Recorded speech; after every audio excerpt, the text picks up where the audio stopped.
clients with poor shoulder mobility or affected overhead movements, we're going to start out with static upper body postures against the lower body movement base. Some of our favorite exercises in order to do so would be starting in a push-up stance, or a push-up position. So if I'm here, we can do things like mountain climbers,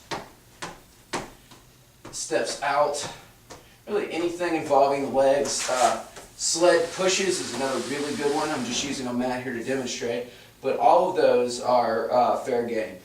Really with any of those, the upper body's in a static position. We can also do things in standing positions such as carries. Farmer carries is another good one. Bracing carries.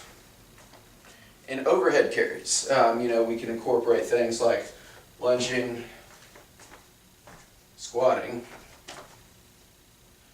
Again, maybe starting with a more horizontal orientation, going to overhead as the client becomes a bit more proficient. From there, we're going to go a little bit more dynamic. So, for example, we can start to think about things like maybe an inchworm crawl, bear crawls back and forth, lateral crawling. Really, any crawling movement is great. Medicine ball throws would be another.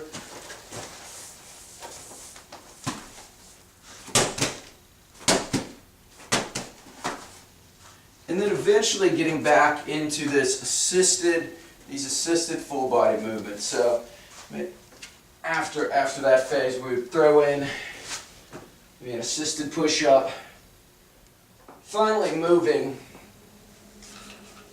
to a full push-up, on the appropriate surface.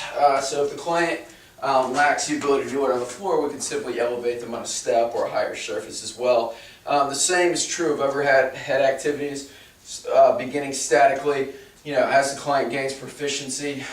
If that is the case, if they're able to, starting out with one-arm presses, and then eventually getting back into full-body combination movements, as with the lower body. So maybe a squat to curl to press, alternating push presses, lunges with presses, things that involve overhead movement. But the idea, start with a static upper body posture, add dynamic movement in the horizontal plane, eventually go overhead, and that is the upper body progression.